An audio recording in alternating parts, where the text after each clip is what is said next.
gentlemen, welcome, good evening. This is Infinite Theatre's Playwrights Chat Room, and today we're discussing Alice Abracen's play, The Children of Egypt. I'm Guy Sprung, I'm the outgoing artistic director of Infinite Theatre. Zach Fraser is the incoming, and I'm very happy that we have discovered this format of a chat room because it actually has worked. According to the writers whose plays we've discussed, it has really helped them, inspire them to push on to another draft, to get a lot of ideas. I'd like to introduce Alice on my screen. She's at the bottom at the right there. Alice, thank you very much. It's a huge play you have given us here, a huge mountain to climb. Alice, you are a graduate of the National Theatre School in the playwriting section. You've also done, you've graduated from Harvard as well. And I think you had a play that was about to go on in March and was canceled by the pandemic, so you're one of the casualties. So I'm sure that your play will come back, and in the meantime you were also at the same time a member of the Infinite Theatre's Playwrights unit, and so we get a chance to kind of in a different format discuss your play. I'd like to very quickly then introduce the panel. We have Andrea Romaldi. Andrea, welcome. Andrea is the head of the playwriting section at the National Theatre School of Canada. You're also the literary manager, is that the correct title, at the Tarragon Theatre? So thank you very much for taking your time out to do this. This is really great. We have Oren Safdie. Oren is in California, and he has assured us that his air is not polluted because it's nice clean air coming in off the ocean. He's in Venice. So Oren, you're also the head of our new play development at Infinite Theatre, and of course we've done quite a few of your plays. So thank you again for taking the time to be part of this. We also have Jim Burke, who is a playwright. You are a playwright in your own in your own other existence. You're of course the critic at the Gazette at the moment, and of course we wish you more space in the Gazette to write more reviews about Montreal theatre. But Jim, and you know, we did your boxing play in the Bain Saint-Michel. That's right. Yeah. A few years back now. Since, yeah. But just a quick note: Infinite Theatre now has we have a letter of confirmation from the arrondissement. We will have a 3-year lease on the Bain Saint-Michel starting next year. So Zach Fraser will have actually a home for 3 years for Infinite Theatre. We'll get back into the newly renovated Bain Saint-Michel. So that's kind of exciting on our part. Anyway, so we'll revisit that. And finally, Ida Holmes, the artistic director of Centaur. Ida, thank you so much again for taking your time with this. I believe your Portico plays are just about to kick off. Is that right? How does that work? Yes, it starts next week. We have a series of performances that'll happen from Thursday to Sunday for the 2 weeks. And we also have for this week a wonderful project from Boca del Lupo in Vancouver called Red Phone. And actually we commissioned Alice to write one small play for that. It's 2 phone booths, 10 minutes, and the audience goes in and they're in a play. They discover who they are, what they're talking about, and what they're troubled by while they're talking. So it's a great. How do the Portico plays work? They're on the front steps, right? Yes, so we had. Okay. Yeah, so the audience, we're buying parking spaces in the parking lot across the street from us and putting down little socially distant spots for people to stand. All the plays are between 10 and 20 minutes. And so you just come down and stand in a spot and watch a live performance. Okay, it sounds a little like a drive-in theater. Okay. Exactly. Yeah, it's a walk-in theater, but it's outside. Yeah. Okay, that's great. Okay, so Children of Egypt, Alice. It's a huge play, and it's very much a first draft. And so I suspect that we're all going to want to tell you how to rewrite it and finish it. And of course, knowing you will just ignore everything that we say and write it the way you want to write it anyway. But what's wonderful about this, because it's so early in the the process, I think the discussion can be quite big and quite wide ranging, and hopefully with a bit of help, it'll fuel some further revisions for you. So just help us, introduce us, just lay the groundwork. What is the play? How have you, what's the game plan, as it were, for what you're writing here? Sure. So this was the play I actually originally pitched to the playwrights unit last year. It took several turns in the unit. It went from a 5-hander to a 2-hander. Underwent a lot of transformation, and then eventually kind of found itself back at its original pitch during the summer. And you can probably guess it's been shifting a lot in recent weeks. I keep adding things in recent inspiration from the news. It's slowly metamorphosized into something of an adaptation of the Exodus play. My family, we actually did Seder in COVID this year, and I was very much longing for the days of Seders with my family, which my extended family, which could often be quite fun and chaotic and a little more reminiscent of the one we see in the play. But it was challenging to do it in isolation this year, so that's how that came to be a segment in the beginning. And I've always wondered, as we were doing that Seder, what actually happens when a prophet shows up, who we've invited? What happens when we are held accountable for the remembrance and the dedication of fighting oppression that we claim to have as part of our tradition, that we can't claim to be celebrating whenever we celebrate Passover? How will we be held to accountable? Excuse me, I'm a little nervous.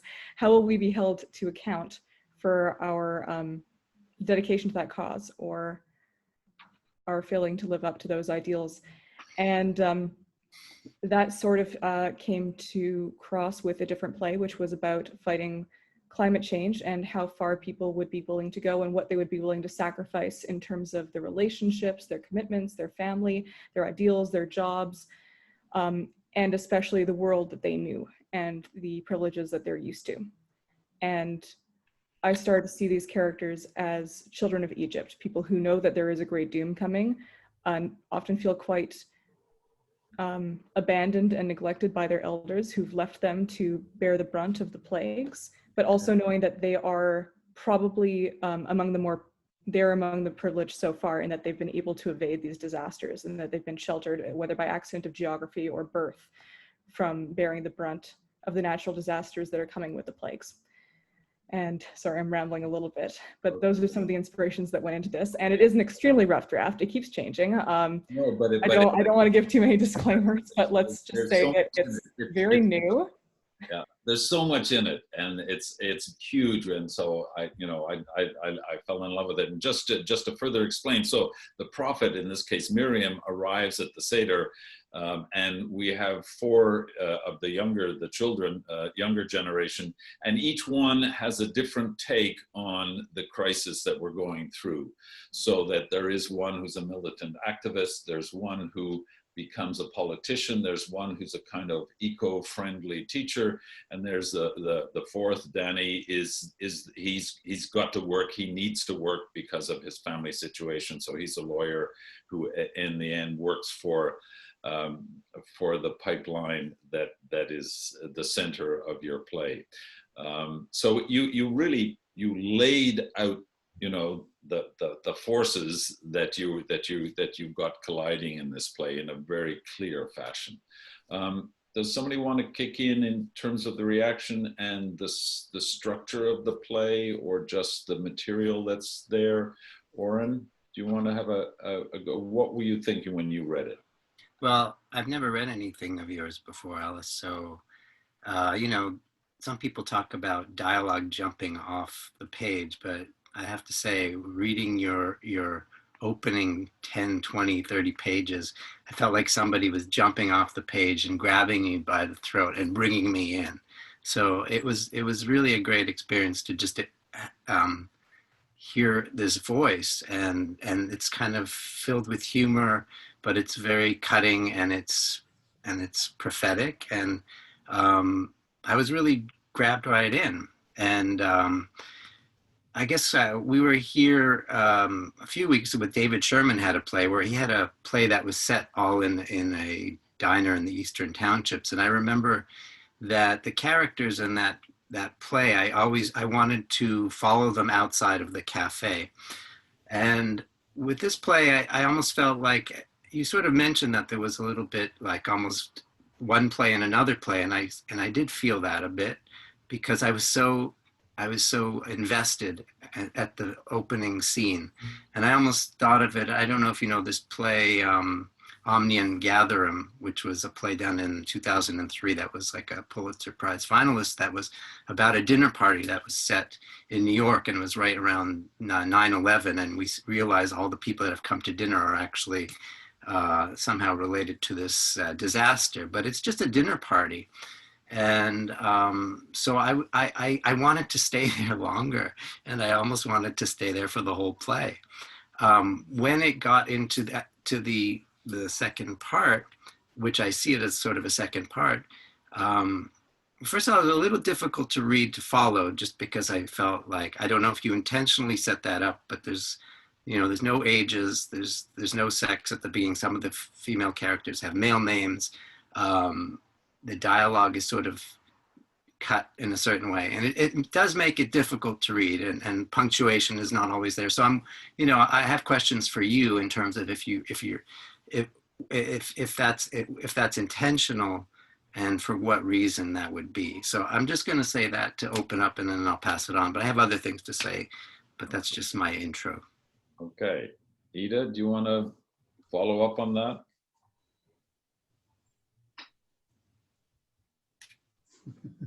Yeah. Unmute yourself. Yeah, of course. I was the one. There's someone mowing outside, so I didn't think you wanted to hear that. I have read a lot of Alice's plays now, thankfully. I've had the pleasure of working on a couple things. And as Guy mentioned, we were going to be doing What Rough Beast as part of our Brave New Looks. And what I really appreciate about everything of yours that I have read, and I think your statement, Warren, about the characters jumping off the page in those first 20 pages is absolutely bang on. It's one of the great things that you have such an ear for your generation, and for the kind of great sort of wild political abandon that there is in the conversation in your generation. So I really loved that first scene. And when Miriam showed up, I was sort of thinking, it actually reminded me of Tony Kushner's A Bright Room Called Day, where it's, these people in a sort of people gathering in an apartment, and then the apocalypse is around them in a different time. It's sort of two time periods. And I thought that, much like what Oren said, I thought that there was so much rich material, and the relationships were so clear in that first scene, in a way, that I had trouble. I had a similar issue as it went along, keeping straight with things. But I did appreciate very much that you were taking on the moment in a kind of very, very much a political way that is hard to do authentically. And I think I applaud you for that, because I think we need that in Canada. We have a lot of playwrights coming out of the US that are taking that risk and taking on those ideas. And we don't have a ton of playwrights in Canada taking them kind of by the bull by the horns, as it were. So I really do appreciate that. The structure of it, I have questions. I have questions. So okay. I'll pass it on. Questions on the structure. All right, we'll get back to that. Andrea?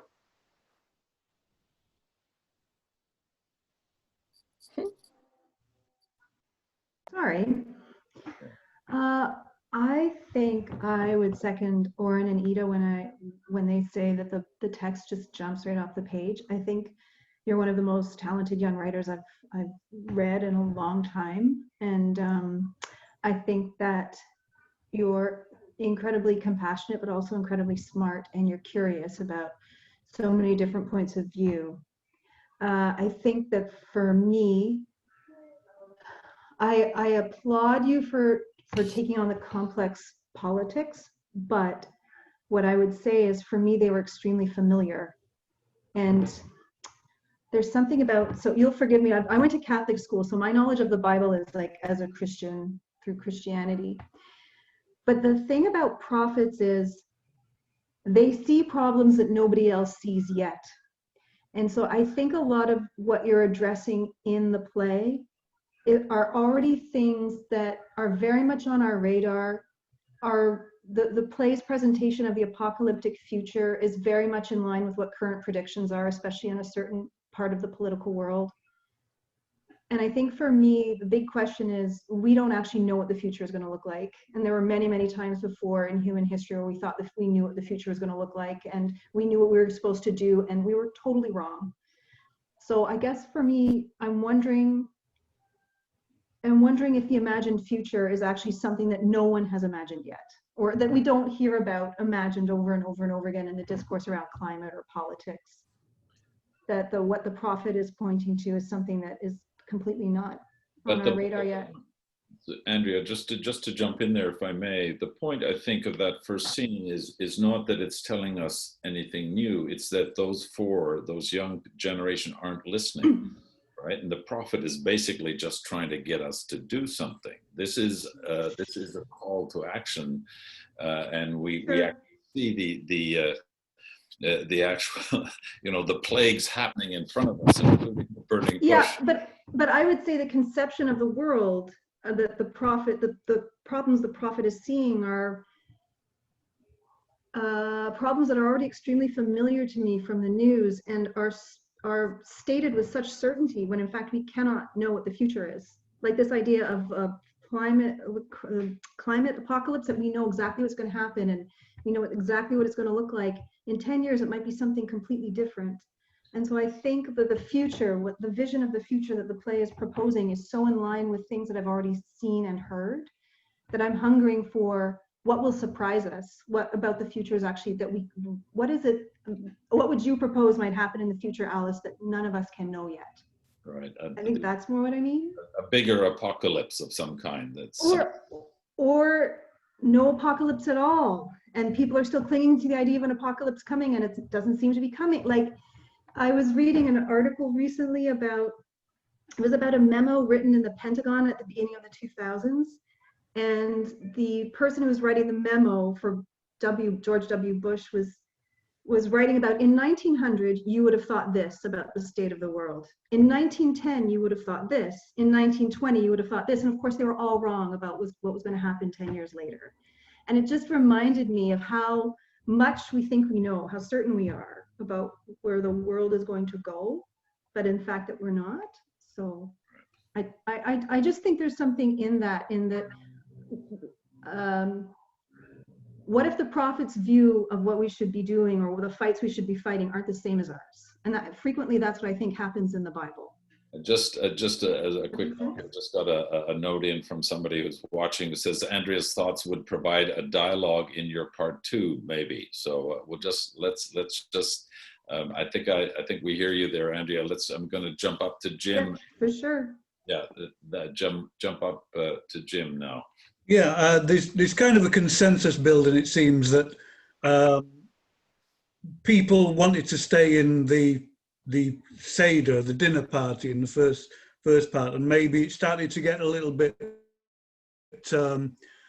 disparate when it moved out of there. But I kind of agree with that. And for the first, while the dinner party was going on, it felt like a great kind of a chamber piece, very kind of focused. And but then I wondered how you were going to get out of that and expand on that, which you did, and I'm kind of glad in some ways that you did, because then we got to scenes which I thought really worked well, like the kind of head-to-head between Matt and Chris, which was obviously like, I mean, she kind of says it herself about like making a deal with the devil, and he's a real kind of smooth devil kind of character, which is always an interesting character to have.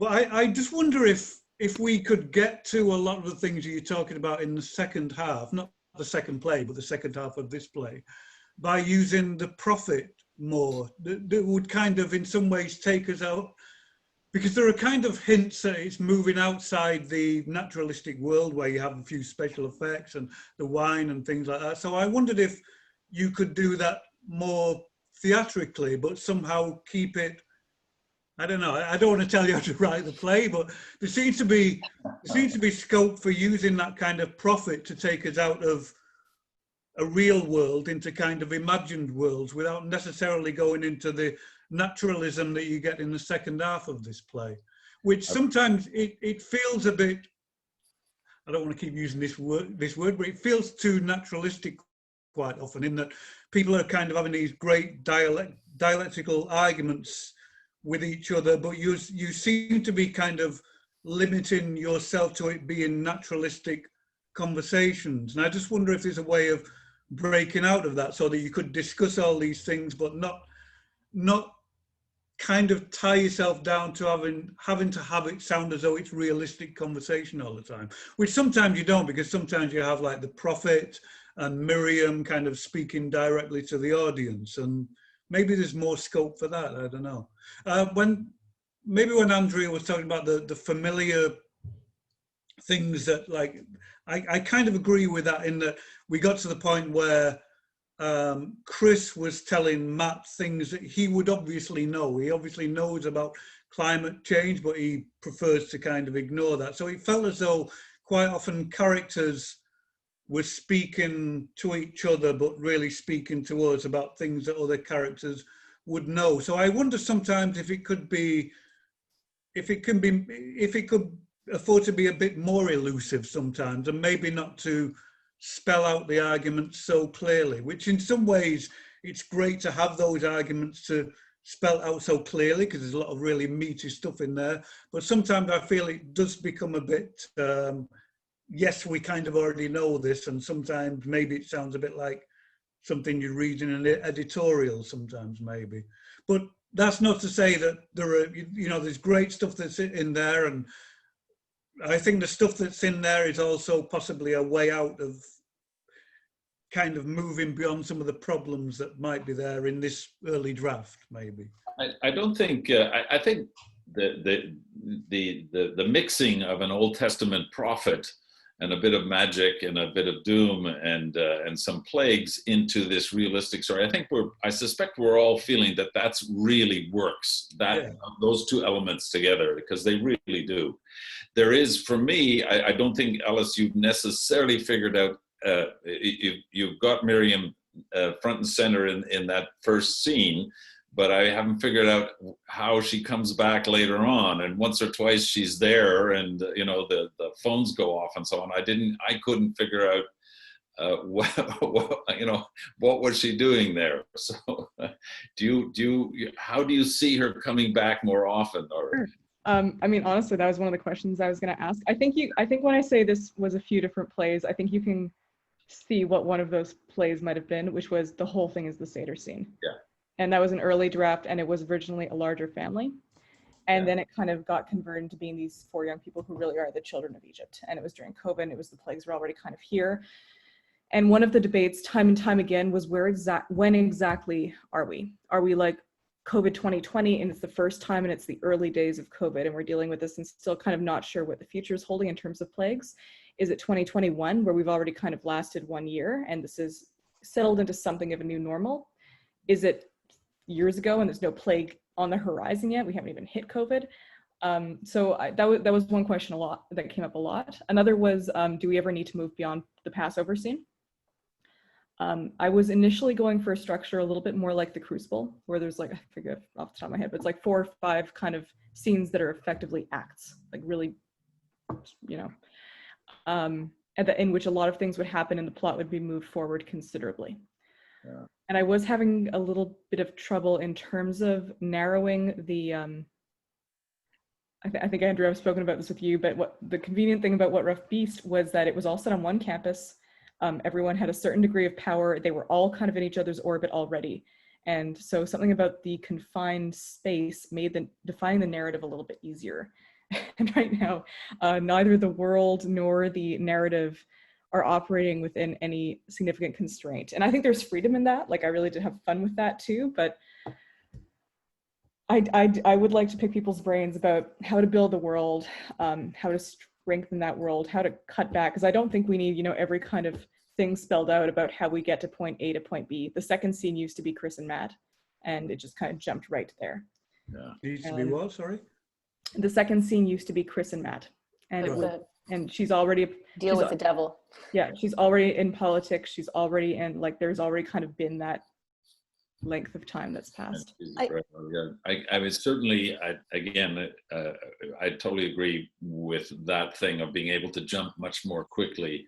You do have a choice to make, because I suspect what happened was you were writing that Seder scene and you were just having such a good time in exploring those characters that it just, it kept getting larger and larger. But the content, the dramatic content that is in that first scene, it's 30 pages. That's almost 1/3 of the play, right? So the dramatic content you could definitely slip into 10 pages and move on to the other scenes that you want. And that seminal scene, which the scene between Chris and Matt, that's right in the center of your play, right? Geographically speaking at the moment.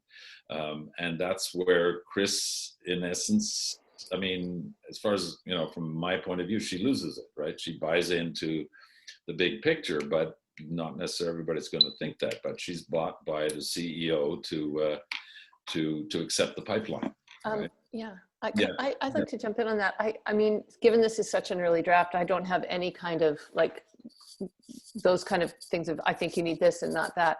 One thing I did find though was that I lost track of the characters themselves as the play went along, as who they are as people, and their positions kind of hardened into tropes politically to fill out the political conversation. And I wonder if actually spending more time to, because even in the great sort of Mephistopheles scene with Chris and Matt, Chris wasn't really, she wasn't fully recognizable as the person I'd met in the first scene, I would say, even though I know she's, gone through. And I wonder if there's anything to be explored around just really diving into those people as the people that they are and giving them a little more time to be people, at least in your, I don't know if it's in the play, but in your mind as you work forward with it. Absolutely. And Chris, I mean, Guy knows because he was in the room, but that scene is also another holdover from a different play and a character who is not Chris. And I think it's clear. Yeah. So that's 100%. Like, that's also why I think I like spending so much time in the first scene, because I like spending time with the characters and their relationships when they were still kind of, all on the same page and they were friends. They were dealing with this kind of strange situation. And then for sure, my next move is to go through the rest of it, whatever it ends up being, and bring back the characters and their personalities. Right now, they all sound fairly homogeneous, and there's probably a lot of obscenity because that's what I do when I'm using a correct early drafts. So I apologize. I think I did a count. There were 300 words. Oh, no, don't apologize. This is all a process of creation, and that's the fun, and that's the fun that we're having. I didn't understand where I would, from my point of view, like to see how each character gets to their political convictions. It seems that Gabe is the way she is from the beginning. Mm-hmm. Chris seems to be the only one that goes through a transition, right? She actually is unalerting. So in a way, at the moment, you've written a play about Chris. She's not that I suspect that's what you wanted, but that she's the central character because she's the one that goes through some kind of an arc. I'd love to know, how Julian, where did he become an eco? Why is he so want to grow tomatoes? By the way, he's my character. Right? This is a tomato that I grew myself. So that's not impressive. One thing about just bouncing off what Ida was saying about, and a little bit about what Andrea was saying about the issues that you're dealing with. And one thing that occurred to me while I was reading it and then started thinking about other plays is that even though you kind of convince us of how urgent the situation is, it doesn't often impinge personally on the characters. I'm not necessarily saying somebody should get COVID or somebody, should, introduce a refugee character or something like that. But I started thinking about things like Antigone, where even it's about power and kind of kingship, but it all comes down to, can she bury her brother? And then I started thinking about All My Sons, which is about war profiteers, but it all comes down to the fact that it kind of comes home to them kind of thing. And I'm not really getting a sense of that yet from this play. I mean, we do get, you know, it does become a very personal situation for Gabe, especially in the fact that she killed somebody or badly hurt somebody towards the end of it. But I think that's why it sometimes still feels as though the problems that you're talking about still feel a bit abstract, which is probably why we as a society aren't dealing with these things yet, because they do feel kind of abstract to us so far. So I wonder if there's a way of bringing it more into the light. And maybe you could do it through the prophet. I don't know. Maybe she could, and maybe you could get a sense of the horrors of what COVID really is. And you know, it's something we kind of put out of our minds until you start to read the medical things about COVID that really kind of hits home. And I wonder if there's a moment in the play where it could kind of really hit home how it could affect people personally, the crises that you're talking about. Was that what, it's not necessarily happening on a realistic plane, for instance? Was that what the prophet was all about, Alice? That actually, that's a really good point, guys. Initially, it was meant to be she kind of brings it home, but then I was like, again, right now, there is a lack of stakes beyond kind of this more general, we're all screwed. So that was one thing I had a note to do in the elusive part 2. But I would like to bring it in earlier. I had drafts where someone, like, you know, when they start out, like part of the tension is that someone can't see their family because they're in quarantine. So it really is kind of, it's you know, bon ami, but there's also kind of this tension beneath it.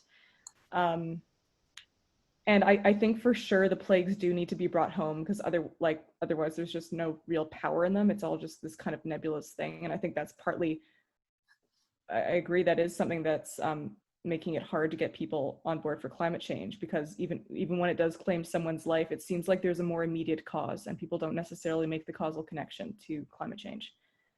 I also think you don't necessarily have to wait till the next part 2, but I thought it could be more personalized right from the beginning, because when the prophet came in, I thought that the prophet chose these people because of something that they had done comparable to what the Pharaoh and the Egyptians had done to the Jews. And this was interesting because some of them were Jewish. And I thought, oh, you know, if this was set in South Africa in the 1980s, of course, those the Jews in South Africa had, I'm not saying that's the context, but I felt that they needed to be responsible, that it wasn't just that the prophet chose these people because they represented larger the human condition, as much as they were chosen because they had done something. And they needed to do some kind of penance for that. And or had not done something. Yeah. Also, I was just thinking about outside when we go to the second part, what I would call the second part.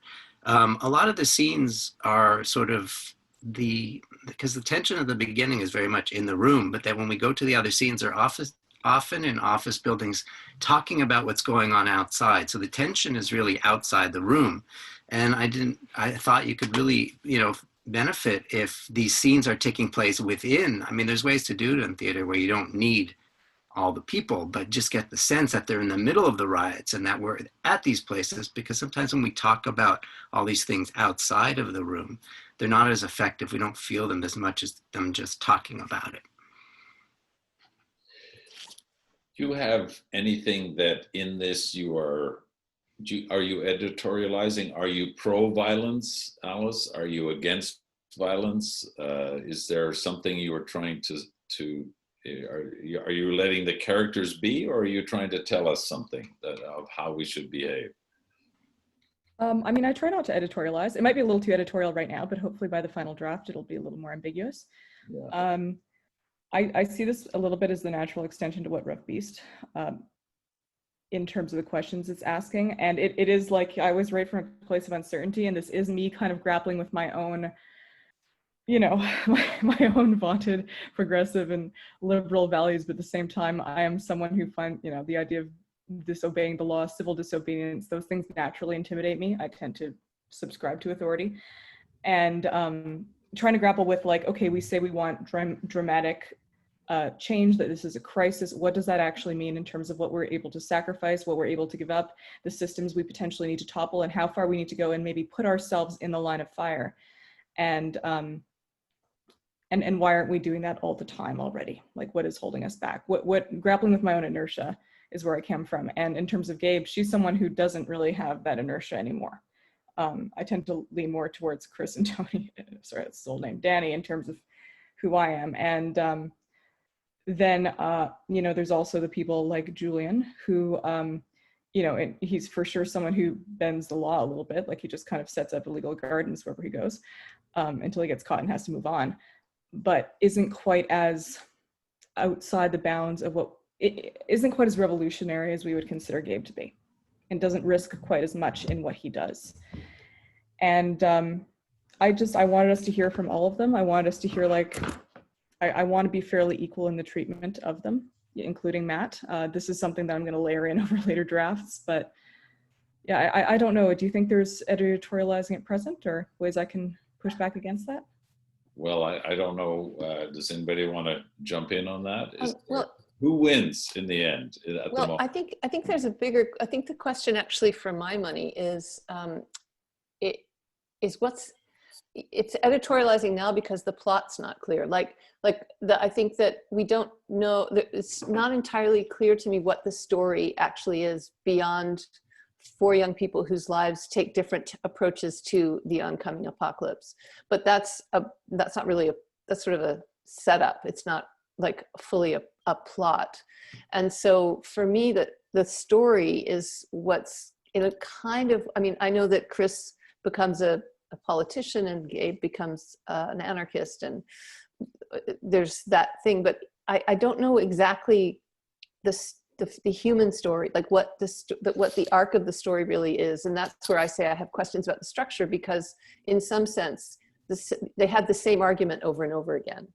Yeah. And so which is perhaps where a clearer sense of what story, whose story it is, what you're trying to tell by telling that story, is perhaps it would be a piece of observation from me.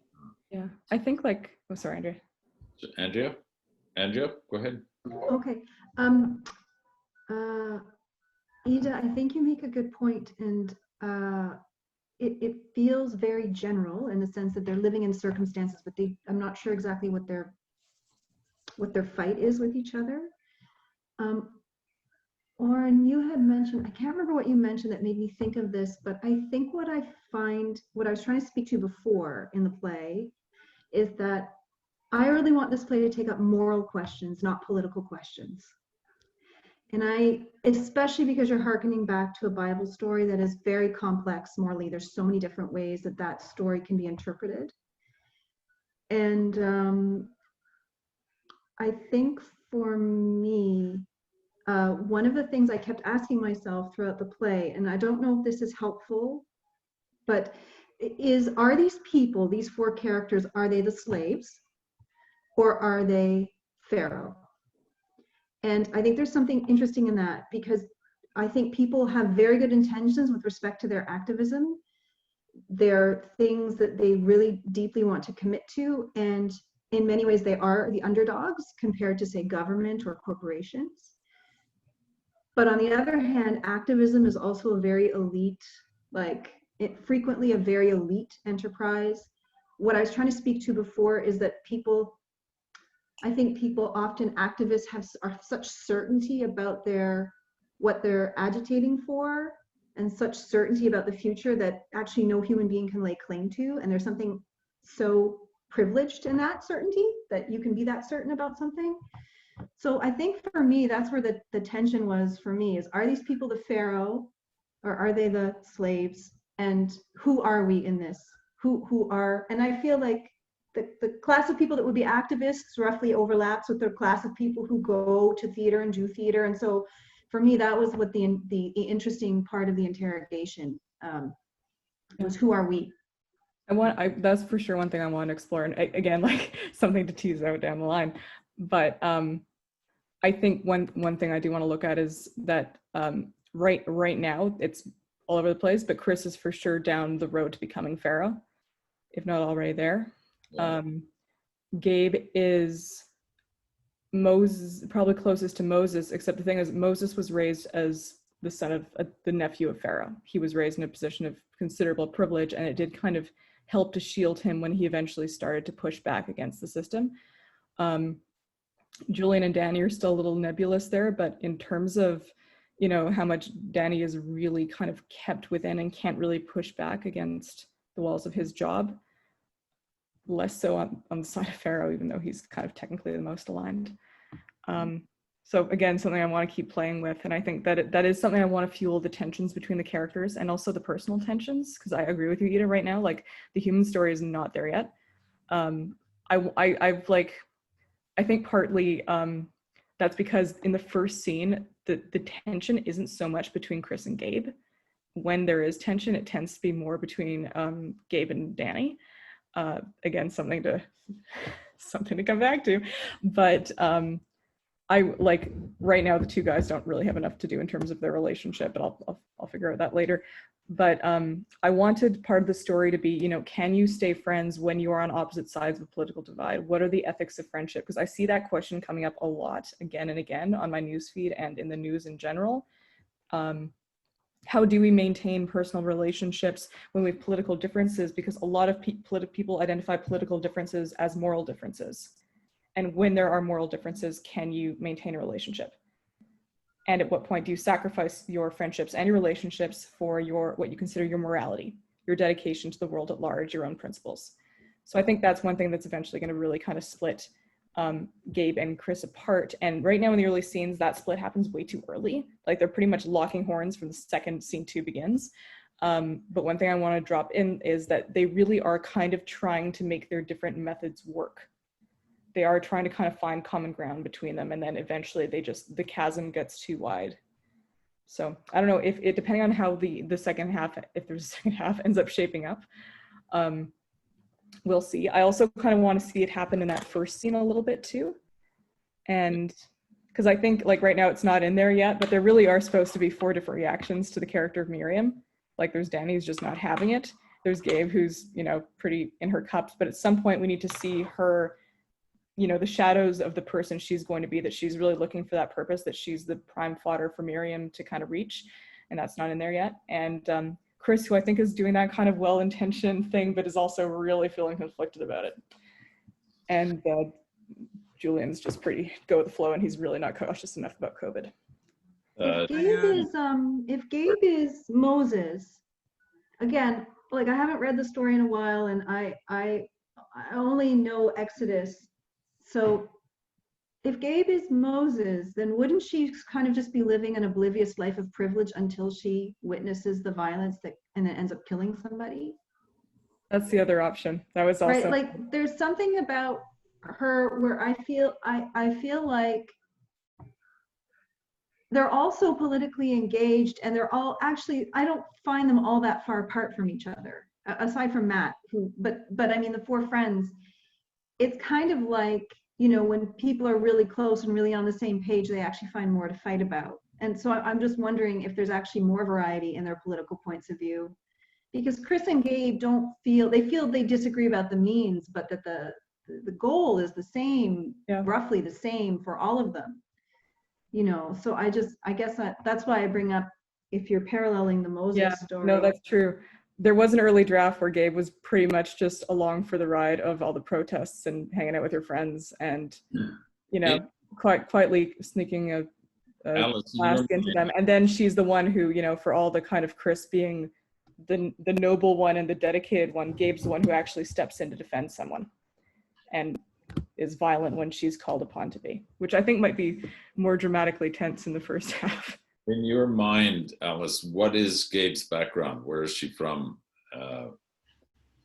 Where there's strange noises in my house. It's Miriam. It's coming after you. God damn Miriam. I always thought of Gabe as the Jewish person. Maybe that's just because I was enjoying myself with the quips and witticisms, a lot of which are probably going to be cut, and it was hard if the person didn't know the inside tradition a little bit. So there's a little bit of self-indulgence there. I miss Passover. And I think part of it is that kind of sense of I've seen this post a lot on Facebook. You know, we identify with the slaves. We were told we have the responsibility to remember, but many of us are more often in the position of the pharaohs in terms of the power we wield, and how do we negotiate that reality? And the other thing was, if just adhering to the tradition, if Chris is more kind of the lawful activist type, and Gabe starts to go down more eye for an eye, then that can be a little more prevalent in the Hebrew Bible, as opposed to the doctrine of the New Testament. But again, that is a simplification. Okay. Something I thought about the other day, which I'd forgotten, and it's just reminded me now. It's a little bit when Ida was talking about it needing to work more on a human level. And the play, when I first started reading it, with the prophet and everything, obviously the first thing that I thought of was Angels in America.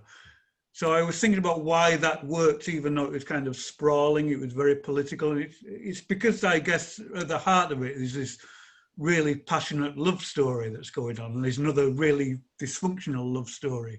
So there's this kind of desperation that the characters have that's driving them all the way through this great kind of 4 or 5 hour play. I'm not necessarily saying there should be a love story in this, but maybe something where the stakes are that high, where a character desperately wants something on a personal level as well as the political level, because at the moment it feels as though it's all about desperately wanting things to work out politically, where there's seems to be something missing there about what do they want on a personal level. And maybe, I don't know what it would be, but is there something in there? I mean, maybe it's I hesitate to say these things. It's like saying kind of go down this plot route or go down that plot route. But is there some kind of, is a kind of simmering resentment between these old friends that suddenly comes out, and it kind of shows how much it kind of means to them on a personal level? I don't know. It just needs to, they kind of seem to need to bloom in some way on a very human level. And that's the problem you would have to figure out. I couldn't possibly say, but that's maybe something to think about in the next draft. I don't know. I can't wait to, like, right now there's no relationship after the first scene. So. Yeah. Were Gabe and I wondered if Gabe and Chris did they have a relationship before, like a exactly romantic relationship? Maybe. I mean, in early plans that was right plan, and then that kind of just fell to the wayside. But I do want to, I want to explore, like, if it's not a romantic relationship, I do want it to be a friendship with the same stakes. Right, yeah. In terms of, like, and I also think what worked, like, for Angels, absolutely, like, the relationships, the love stories, but also, I love that play. Also how much all the political stakes were super immediate. Like, it wasn't, the AIDS epidemic was immediate. Like, everything, oh my God, Reagan's America, like, did it directly affect the lives of every one of these people. And I think that is something I got to work on for this draft. The play, I agree with Jim that it reminded me of Angels, but it really reminded me more of the earlier play, A Bright Room Called Day, which I don't know if you're familiar with that play, but it would be a great one for you to read because it does have this visitation in it as well. And it's about a group of friends trying to fight against fascism. So there's something around the idea of the political story embedded in the friendships and the way they work together. And and it's the other one that it reminds me of is, you remember that movie about the group of actors who were being listened? It's a German movie, a Stasi. Huh? The Eyes of Others. The Eyes of Others, yeah. So there was this, that, they had their lives, they had their problems, and there was this force outside of them that was impacting and affecting them that they at first didn't know how it was or where it, and it kind of teased out through their lives. So there's something in those kinds of stories where this group of people who are young, ambitious, idealistic, feeling absolutely, and this is what I think is interesting, is feeling invincible, meet reality through a magical intervention, like the magic of the world brings them to reality of the world in a certain kind of way. Warren? Well, I was going to say we're bringing up different writers and stuff. I think because I just read The Hard Problem by Tom Stoppard, and frequently I go, read his plays or see them, and I don't understand maybe half of them, right? Half of the play, because he goes off on tangents and things. But the thing that always draws me back and gives him permission to go there is that personal story and that love story, whatever. It just will give you a lot more permission to kind of go there, and your audience will go there because it's not only motivated by politics, but maybe they're taking political stance because it relates to the personal relationship, and that's also an interesting dynamic. Yeah. So, can I ask a quick question here? The preacher. Who is the preacher in this, Alice? Good question. For half the play, they were. I mean, honestly, I was just playing around this draft. Ideally, someone who represents kind of the antithesis to Miriam. Someone who takes the stories and twists them to mean a certain thing, that, you shouldn't let people in, that Pharaoh did the right thing, that, the kind of ruthless hoarding and seizing of all these resources was fully justified, and that there's nothing to pay for them.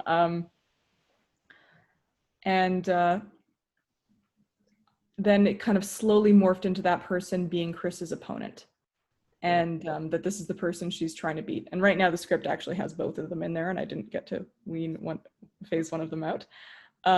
But I guess I did want there to be that outside force, like what we said about everyone being too much on the same page. That's for sure a thing.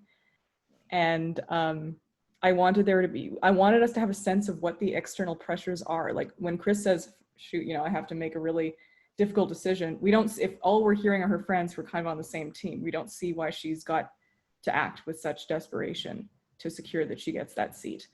So, but again, what you're saying, like, it's always, someone talking about something else that's happening on stage. Like, I think some of that stuff needs to be happening on stage. We need to see the real life stakes of what happens if she loses.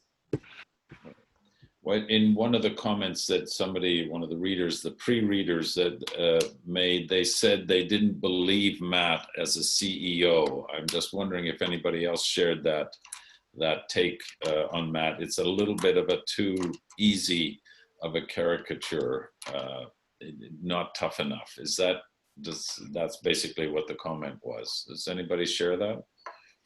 I think what I really wanted to see sorry, from go Matt. ahead.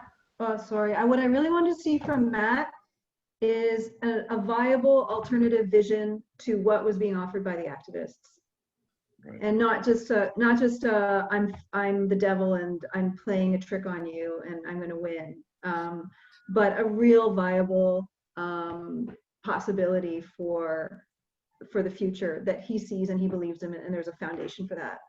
And that's really what I think I wanted from that character. Yeah, for sure. He's mustache twirling pretty hard right now.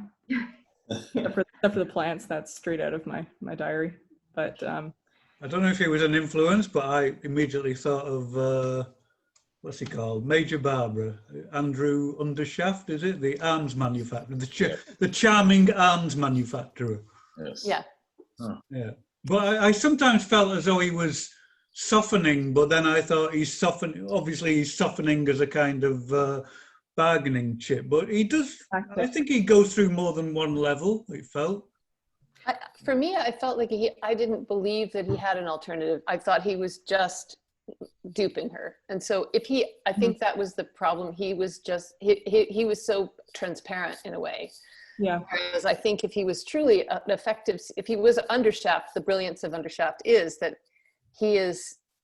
He's very, very effective, manipulative in terms of his manipulative ability. Yeah.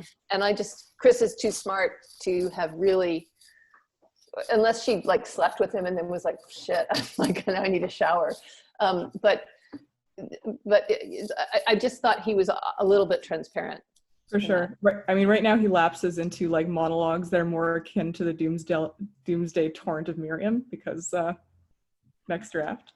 Okay. But I think for sure, like, I do want him to, he's the other character who was in the unit play, who still needed work when that play stopped. But I do want to work on making him like, he's got to be as sympathetic as maybe not as sympathetic, but he's got to be on par with the rest of them. in terms of death. And I know and he's got to be. I know that's not saying much right now, but eventually. No, I think to my mind, I'd love to see him be truly dangerous to everybody in the audience, you know, so that we're all would have a tough time arguing with him, because I think that's the power of a great reference, Jim, of Undershaft, is his political position about the arms manufacturing is so it kind of works, which is why everyone hates Shaw, because, you know, so I'd love for you to take him and really make him dangerous. There are a lot of great arguments that he has already, though. You know, he counters just about everything Chris says with something that is true, that is real. You know, in terms of and in the end, he, in his own way, he is able to seduce or corrupt or win her around over to buying into the pipeline. I mean, Chris becomes a kind of a Trudeau figure, trying to please all sides. You know. Yeah. I think. Go ahead, Andrea. I think more than that, he has to sow doubt in Chris's minds, and even in some of the other characters' minds, as to whether their view of the future, their way forward, is the only way or the best way. I think that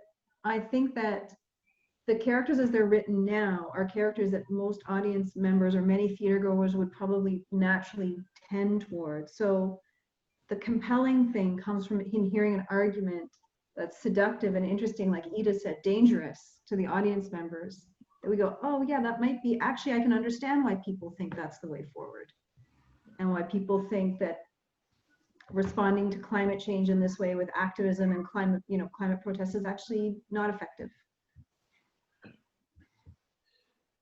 Anybody got any final words or summing up? I do have one question, because I think I brought it up at the beginning, and it was in regard to how you wrote the script. And also, I guess it goes to me more to how you write the script. And this is more of a question I'm throwing out. Do we think of ourselves and what we want to express, or do we think about the audience?